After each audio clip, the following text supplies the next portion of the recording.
Hey everyone, Sam and Alex here with Love Tennis, and in this video we're going to debate who is the GOAT, Roger Federer or Rafa Nadal. Well, I don't actually think that should be a debate because we know, that Federer is the GOAT. He's been the GOAT for a while, and I think Many he's would still agree, the GOAT. many would disagree. Well, so for me, the GOAT, the greatest of all time, is someone who's won the most Grand Slams. That's what tennis players get judged on, right? So athletes get judged on their times, right? And they get judged on medals, how many gold medals, how many Olympic medals they've won, right? So in tennis terms, the time would be the time spent at world number one, and the medals would be the Grand Slams, because those are the major tournaments. That's what tennis players get judged on. Right now, Federer's on 20, Rafael Nadal is on 19. One away. Yes, he's just won a US Open, so he crept closer to Federer, but he's still one behind. So he's still French Open 2020, anyone? So he's still not GOAT, right? So Yes. to say that he is GOAT already is, well, it's not true, because then Federer is the one that holds the major records. He holds the record at world number one. He's world number one for 310 weeks. Rafa has been world number one for 196 weeks, which is like 114 weeks less than Federer, which is 2 years worth. Yes. Over 2 years worth of being world number one, which is a long time. I know that Nadal is younger, right? But Yes, he is. He's a few years younger. I would agree. I would agree with everything you've said. And I'm not debating that Roger Federer is not in the conversation. He's definitely at the top of the list. However, the big question mark is the head-to-head. Roger Federer versus Rafa Nadal. Now, Rafa has won 24 times against Roger, and Roger's only won 16 times. So Rafa's won 8 more matches when they've played each other. Well, and that's okay, the major thing that's for me. true. Okay, he's won more, but actually, if you look over the last 2 years, how many times has Federer beaten Yes. Rafa?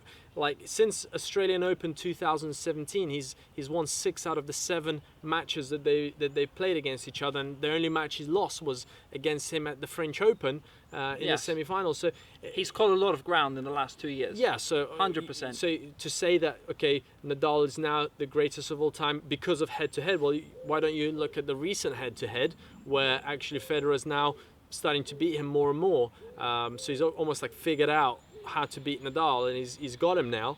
I know Nadal has a claim because he's younger and he can play maybe more Grand Slams. But for me, if you're looking at head-to-head, the recent head-to-head shows that Federer is the best. But wouldn't you say a big part of being the GOAT is your head-to-head against your main rivals? In Olympics, you're running against yourself, you're running against the clock. Yes. But in tennis, you're competing against one another. So it's a different sport, it's a different benchmark that you're pushing forward towards. Yes, but there's many players. It's not just one player. If we had if it was just boxing, you're the challenger and the champion, Yes. the title holder, that would be different. But right now we've got 10 players, the top 10 who are competing for it. You've got other players that are constantly pushing, getting close to winning Grand Slams. I know we had in the last 10 years, I think the least number of different Grand Slam winners. Yes. I think the free top monopoly. 3, they've been dominating. Yeah. Maybe with Murray the 4th, but he's been injured. So, they've been dominating Grand Slams. But I think Federer is coming out on top. But also, Federer won a lot of these Grand Slams between 2003 and 2008, prior to Djokovic and Nadal really coming into their own, coming to their peak. So that's also an argument that Federer won a lot of these majors before the other two showed up. Okay, he's won them before, but they were still around. It's not like They were still around, but they weren't playing the same level that they're playing currently. Well, it could also be to do with Federer's age. Now he's 38. He's the oldest out of the top 3 by quite a big margin. I think he's probably still playing on because he doesn't want to let that record slide. Yes. And he's like, right, if I can stop Rafa and Djokovic winning more slams, I still can, and I think he still can. Yes. I think he's actually been quite unlucky not to win at Wimbledon. He had a match point there. So he's still close to winning them. Yes, he hasn't won majors this year. The last 4 majors has been 2 Djokovic and 2 Rafa. Yes. But I think he's close, and there's still Grand Slams in him, so he could still challenge and win some. He could, but right now, today, if both players retired, Federer on 20, Yes. Nadal on 19, would you say Roger is the greatest of all time, even though he's lost to Rafa more than he's beaten him? But actually, so he's lost to him in majors. He's lost at the moment. I think he's 10-4 in majors, but actually 6 of them are in on clay. You know, so if you take clay out, they're 4-4. So let's take out grass then, if that's the argument. We could also say that, right? I guess so. So every surface, Roger had many years to actually make up a new game plan against Rafa on the clay, and he's never been able to do it. So that's another thing for me that makes Rafa, the argument for Rafa being the greatest, a little bit stronger. Yeah. What do you guys think? Yes. Do you think that the head-to-head matters in this case, or do you think it should simply be a matter of how many weeks at number one you've spent and how many Grand Slams you've won? What happens if they're both on 20? If Rafa does end up getting to 20, and for me, okay, it could be, he probably will because of his age. 2020 French Open. You never know.